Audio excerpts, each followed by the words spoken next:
Welcome to the SImple Sophisticate podcast, where intelligent living is paired with signature style. I'm your host, Shannon Ables, and whether you're listening on your commute, exercising, working in the garden, or sitting down with a hot cup of tea or a cafe au lait, thank you for tuning in. Let's get started.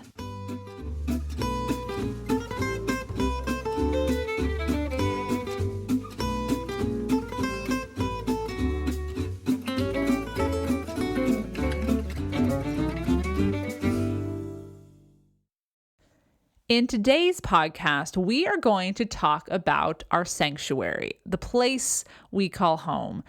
Today's podcast is largely inspired by the guest that stopped by for this week's Petit Plaisir, Jennifer L. Scott, who has a new book coming out tomorrow, and I'm so excited to have the opportunity to interview her and grab some more bits of information, inspiration on how to be chic at home. So in today's initial podcast, how to create a chic sanctuary, we're going to dive into some very specific ideas. And then do be sure to stay tuned at the end of the podcast for the interview with Jennifer L. Scott.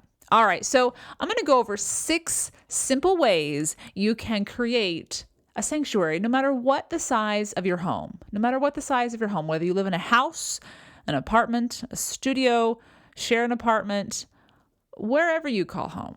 Wherever you are in your life stage, there are simple things you can do and change that when you walk home at night, walking through that door, you can feel more at ease, be able to be restored and rejuvenated for whatever the next day may bring.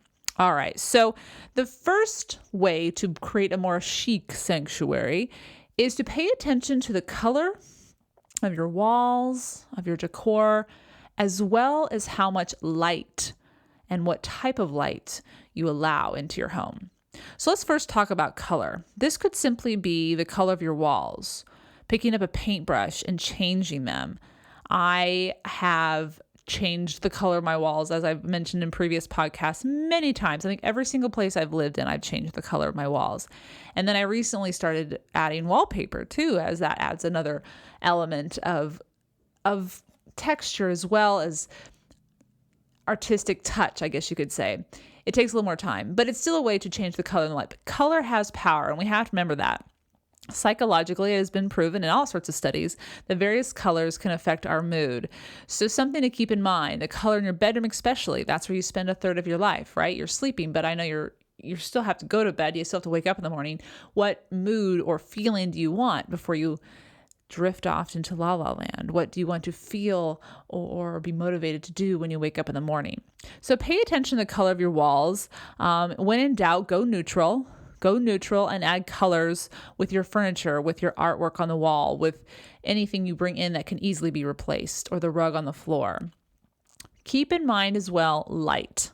Light is so powerful and has such an effect on our mood as well. I mean, think about it for a minute, especially if you live in the northern or southern hemisphere, and rather than close to the equator, you have more light in the summer if you're in the northern hemisphere. And I can't tell you, when I wake up in the morning and have light streaming through my windows, I am so much more motivated to get up in the morning. So much more motivated to get up. I may not get up right away, but I'm more motivated. And it's harder to get up when it's dark out for most people. And that's just our body clocks as well. It kind of sets our body clocks and it sets our rhythm. So do think about as much as you can, letting as much light into your house. Try not to shut that off. And some people like more light than others. And I know privacy is an issue depending on where you live with regards to how close your neighbors are. But do your best to try to pay attention to how much light you are letting in and closing off based on your window treatments. Now, if you can, try to get an apartment or an office even where you work. Man, I remember I changed my classroom when I had the opportunity a handful of years ago to a classroom that actually had a window, because I didn't have a classroom with a window, and one became available that did. And I was like, I am there. Move me. I don't care how far away it is. Let me have some daylight. I just needed it. So it does make a big difference. And certain people are more sensitive to it than others. So that is fair to keep that in mind. But If you can find rooms that have at least 2 walls of windows, or at least 2 walls that have windows to have that much more light in, all the better. All the better. And I know that's a luxury in some instances, but it's definitely something to keep in mind. So today's first tip on how to create a chic sanctuary is to pay attention to the color on the walls, as well as around in our decor, and be aware of letting the light in, letting the natural light in. Now, I go over both of these more in detail in my upcoming book that's going to be released in January, Choosing the Simply Luxurious Life. So do be sure to check that out if you want more details. But definitely, just knowing that, just being aware of that when you go in, maybe you're choosing an apartment to rent, just be aware of that. What does this apartment already have that will help me create an even more welcoming sanctuary? All right. The second tip for creating a chic sanctuary is lighting. Lamps, floor lamps, table lamps, chandeliers, ceiling lamps, sconces, pendants, you name it. The lighting you choose can, again, set its own unique mood, or have an influence, I should say, on their mood. So for example, overhead lighting. The only place you really need overhead lighting is places where you're doing, and I like to call this serious surgery kind of work. So like the kitchen, any place you're going to be working with a knife, or any place you're going to be working where you want absolute pristine lighting on the action you are taking. That would be kitchen. That might be an office, but I'm not a big fan of that. I can have a table lamp that gives me just as much light as I need. So definitely the kitchen, and any place where, again, you need attention to detail, like the bathroom when you're putting on your makeup, for example.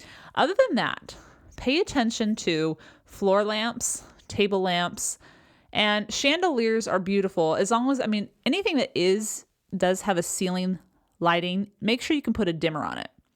So in the dining room, you may want to have ceiling lighting, obviously. It's a grand detail as well. Put a chandelier up, but put a dimmer on it so that based on the evening and how things are going, you can change the mood. And it's putting a dimmer, by the way, on your light switches is not that hard to do, and it's very inexpensive. The first time I did it, I had help, but I did my second and third ones all on myself. It's not that hard, especially on these newer houses. Older houses, just be careful and check with electrician before you start in, because their wiring is sometimes different, as I have discovered in my old little house. But yes, you can put a dimmer yourself in. It doesn't have to already be in your house. So keep that in mind. For example, in the bedroom, I would make sure you have matching or at least one bedside lamp.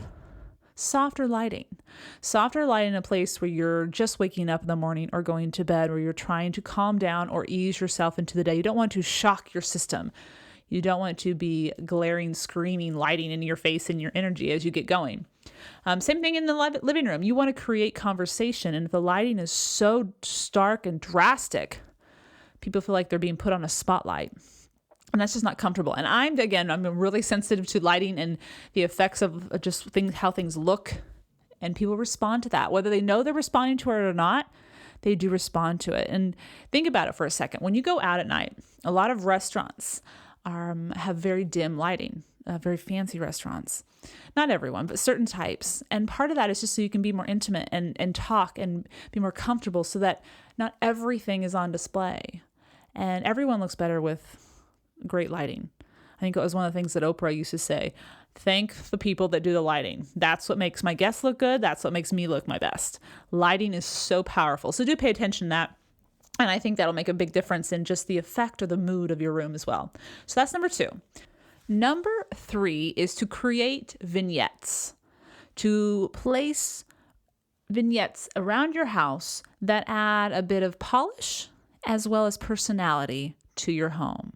And the key thing here is you want that balance between polished but also touches of yourself. You don't want to fill your house with pictures of everywhere you've been and all the people that have been in your life, everywhere that people go when they come into your house. That can kind of be overwhelming. Not just kind of, it is overwhelming. But if you do want to have some personality in that house, you want to let people know who lives there. It's a way of introducing yourself without saying a word. So vignettes, whether you put them on a coffee table, or put them on a side table by the couch and the sofa, or put them on a buffet, or a bar cart, or in your bedroom on your dresser, or in the hallway, or in the foyer when people walk in the door, depending on the layout of your house, can offer a glimpse of you, but also show attention to detail, and add that extra polish. So the literal definition of a vignette is simply, there's a lot of definitions, but the definition in the dictionary that we're going to use is a small, pleasing picture or view. And if you look at it with regards to the decorating definition, it's simply a beautiful grouping of objects, books, vases, or other personal or details that pull the vignette or the idea together. And I have a few examples of it in my own living room that I've shared last spring, and I'll have a link on my blog to that on today's show notes. But think about either including a couple of coffee table books or novels or books you've read that would be good conversation starters. You don't want to put anything out that's terribly shocking unless that is your personality. Absolutely go for it. Or something that people may want to pick up and read if they're waiting there for whatever reason. But mainly just to get conversation starter. Put a beautiful vase there. Sometimes you can put a flower in it. Maybe you don't put a flower in all the time, so make sure it's a vase that also is a personality of its own. A lot of people like to have a small little dish to put different types of matchbooks that they've collected from their travels, even if they don't smoke. And most people don't smoke anymore, so it's more of just the boxes are so unique and they're revealing of the place. Or you could put any kind of little collection that you have from your travels or preferences or tastes. Another thing I like to do is I like to travel to the ocean to go see the coast, and so I'll have a little jar, a unique jar full of seashells. Not a ton of seashells, just a few, just to add a bit of my personality or show a bit of my interests. So again, a vignette is just an opportunity to reveal a touch of yourself, but also express a bit of your sophisticated elegance, I guess you could say. And everyone, again, is going to do it a different way. And you can go on Pinterest and find all sorts of pictures of how to organize a tray. And I'll actually have a link to that as well on our show notes, because you can divide it into fourths, you can divide it into thirds, you can have different sizes, and that way you add height, and you also have texture, and then anyway, there's all sorts of things you can do. And I will give you a link to a few that have helped me along the way. You may be wondering, well, where do I find all these little things? Well, first of all, the things that are coming from your travels, you're picking them up on your travels. But a great place is to pick up unique decor items that aren't going to break the bank. Are to stop by consignment decor boutiques. I love stopping by these places. First of all, you never know what you're going to find. And number two, they're usually not terribly expensive. And one item, you could easily spend a lot of money there, but if you have an idea of what you're looking for, you can, hone in on that, save up for it often, and get it. But I picked up, for example, just yesterday or over the weekend, I went to my favorite consignment decor shop, and there was this stunning bowl for a tabletop decor. And I walked by it a few times and it just kept catching my eye. And I'm like, oh my gosh, it's less than $50. I think I can do that. And I've been searching for something to put on my dining room table when I don't have fresh flowers. And this was ideal. For less than $50, I have a dish, and I'll show the picture on my Instagram so you can see what I'm talking about, that does all the work for me. And while it's not a vignette, you can pick up all sorts of small pieces as well at these consignment boutiques. Another place is simply just going by yard sales, all sorts of garage sales, tag sales. That's a great place to find unique, different items that won't break the bank, but also are going to add a bit of your personality or your decor style. So just a few ideas there. All right, we talked about the first 3 tips of how to create a chic sanctuary. I'm going to take a brief 1-minute intermission, and I'll see you on the other side to talk about the remaining 3.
welcome back.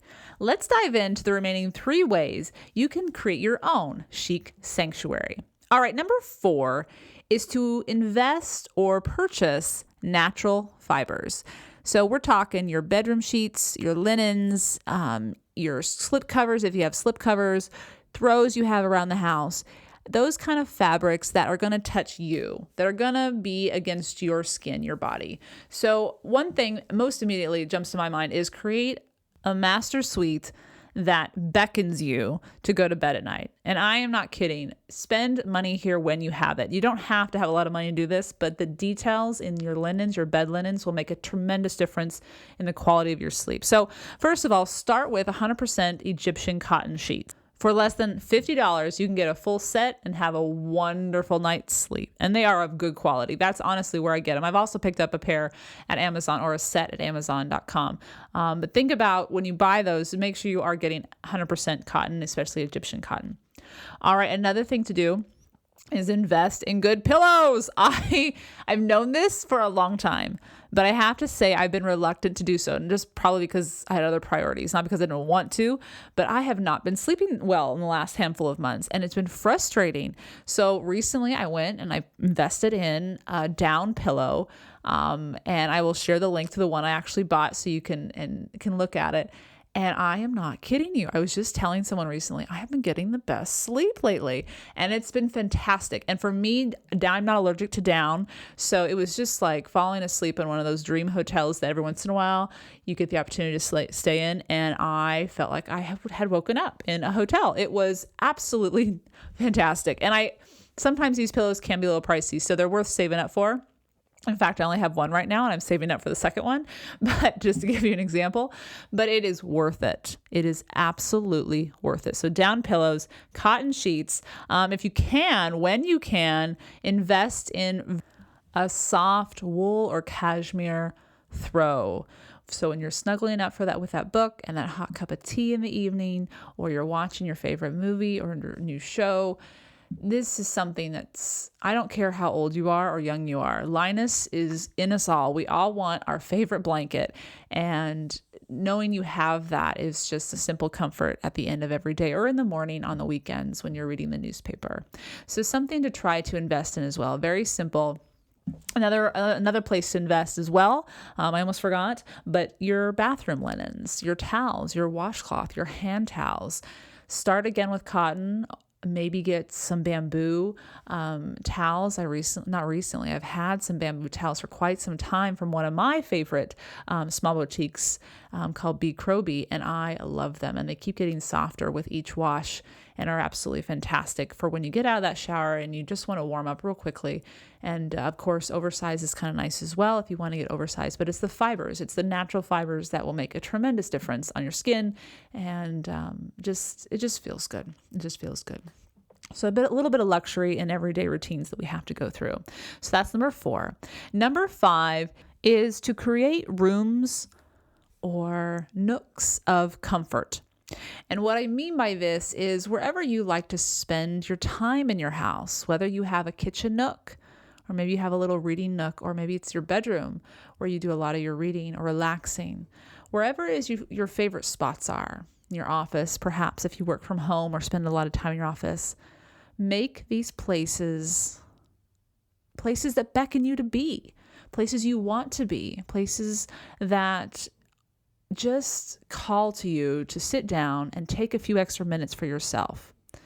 One suggestion also I use and have mentioned on the blog is if you are someone that likes coffee or tea, create a corner or a cupboard or a shelf in your kitchen where you keep all of your favorite teas or coffee blends. Or if you're a wine connoisseur, invest in a very nice little wine rack, or if you can, or you already have in your house, a small wine fridge. So something that it tends to your taste, it follows your taste. It's a little bit of a luxury, but it's also something that by having it brings an extra comfort to your everyday routines. So when I spoke about the bed linens, make your bedroom a sanctuary. Tend to those places that you reside in a lot, the places that you spend a lot of time with. Create a bedstand that has what you need but nothing else. Move the technology out add a nice lavender candle, and, just create a place that evokes you to relax. And that is going to be a huge way that will create a sanctuary, a place that not is just a house or an apartment, but a home. All right. That's number 5. The last one is number 6. And it is maybe not a fun one to think about, but a necessary one. And it is tend to your house. In other words, create a schedule that keeps your house clean and organized so that you can enjoy your house. Now, initially, this may not be something that you want to think about, especially if you live with other people. It can be more difficult to do this. But if you can come up with a routine that works for your lifestyle, that works for all the inhabitants in the house so that all are working together, all are doing their part, then you're going to enjoy being in your house. Now, I usually clean my house once a week, and I've always wanted to clean it at the end of the week so that when the weekend begins, I can start clean and fresh and just absolutely breathe a fresh breath of fresh air as I go about my day. But it really just depends on your schedule. Some people do a little cleaning every day. That's an idea. And I'll share links to various blog posts and also a printout of a simple cleaning schedule, simple ways to keep your house neat and tidy. And I have a printout for that for daily and weekly, monthly, and seasonal tasks to tend to. So once you find something that works, stick to it. And I think you'll realize it actually will become easier and less stressful. Now, some of us have the luxury of hiring someone to do it because there's so many other jobs we have to do, so many other responsibilities. And I say, if you can, go for it. That's always been a dream of mine since I've been teaching. And as I've taken on a second job with a blog that I absolutely love and want to find more time to dedicate to it when I am teaching, that is the luxury that I have finally been able to give myself this year. But that's not for everyone. And some people enjoy cleaning the house. And I totally get that. I've always been someone who enjoys working outside in the yard and taking care of the house, the outside, as well as decorating everything inside the house. And I like to make a mess in the kitchen, but I just never have really enjoyed cleaning the house. And so I set a goal for myself to save up or trim the budget in such a way that I could eventually afford someone to come into my house every other week and clean, and I could just keep it up in the interim, in the off weeks. And so however you choose to tend to your house, whether it's doing it yourself or hiring someone so that you can invest in those relationships, whether you need to be out of the house more for work or for your children or for whatever reason, or if it's simply so you can put more energy into another job, another project, as is my case, then do that, because that will make your house, number one, someplace you want to come home to, and number two, someplace that you enjoy being and are not exhausted when you're there. You don't feel you have to when you're there constantly up doing something, because if you're tending to it regularly, you don't have a big mess to clean up constantly, and you can relax in your home. And that's what our sanctuary is. Our sanctuary is a place to restore us, to rejuvenate us. Now, as I said earlier in the podcast, in my new book coming out in January, Choosing the Simply Luxurious Life, A Modern Woman's Guide, I go over all of the 6 tips that I've shared in depth, going through each room in the house and sharing ways that you can bring in simple touches as well as a bit of your personality to make it truly a simply luxurious sanctuary. All of the links that were mentioned in today's podcast can be found on today's show notes, www.thesimplyluxuriouslife.com/podcast7. So be sure to check those out if that's something that you want to dive a little deeper into. Now, stay tuned for this week's Petit Plaisir when I get the opportunity to interview Jennifer L. Scott.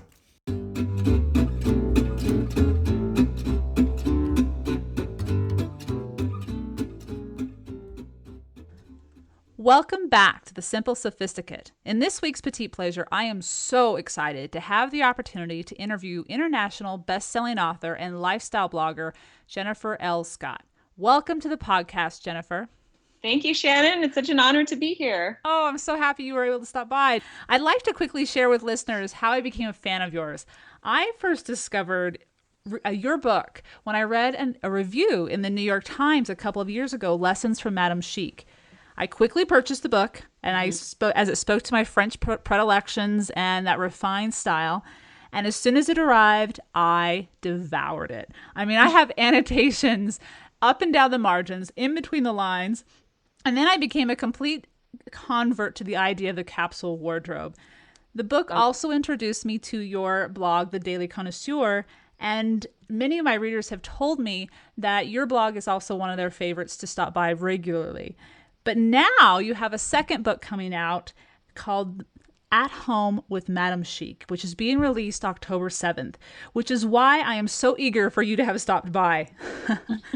Having had the opportunity to read an advanced copy, At Home with Madame Chic, Becoming a Connoisseur of Daily Life, I found it to be a delightful read, full of all sorts of simple ideas and inspiration to creating a chic everyday life at home. And so that's why I think I'm drawn to your writing.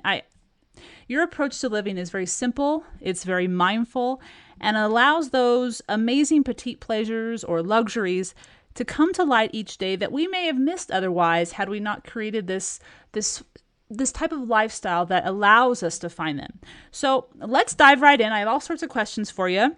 You mentioned in your book that being chic doesn't have to do with money. Can you describe what chic does involve, what it looks like, what it feels like? Absolutely. I think a lot of people are under the misconception that chic involves money or, who you're married to or what type of handbag you have. But I truly believe that anybody can be chic. It's something that can be cultivated. And what it is to me is primarily an inner thing. I believe that chicness is having inner peace with where you are and being in the present moment. And, cultivating pleasure out of even the smallest, most mundane aspects of your life. And that makes a person very alluring. And people look to the person, they think, oh, what's going on there? It does intangible qualities that make someone chic. And real quickly to follow up on that, the intangible quality, and you're saying that comes from inner peace, that when that person finds that inner peace, it's almost like they let go of what other people think of them. Have you found that to be the case? Absolutely. That's a huge part of it. And that's very difficult to do, but to let go of what other people think of you. And that's that je ne sais quoi. Exactly. Further, right? I think that's what makes it elusive. And I think that's what you do so well on your blog and also in the book is that you give very specific details and ideas.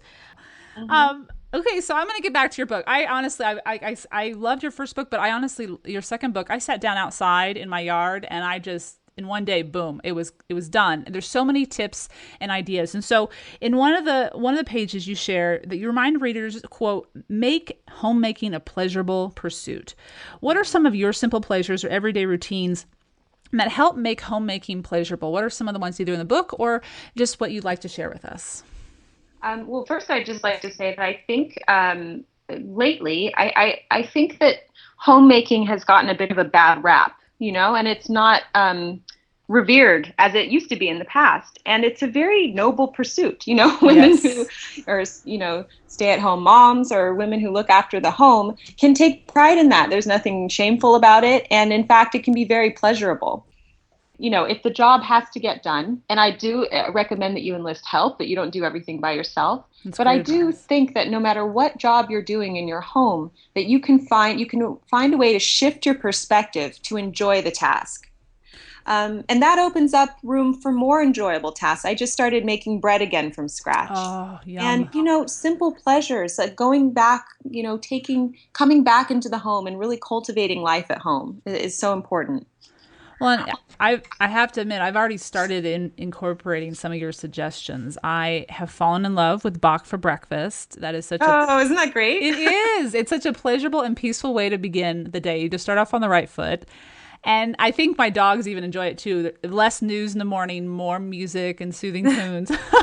Yes. And then just the simple idea, you suggest hot water with lemon. Not only is it delicious and simple, but it's also has health benefits. And so those are just a few of the things I'm already incorporating and loving. And I have a long list of them that I've started to use. So Like I said, listeners, take the book, get out a pen, and make sure you have room and time for a list, because you will walk away with all sorts of resources. I like the idea of getting back to bread. Nothing else, it fills that house with all amazing, amazing smells. Yes.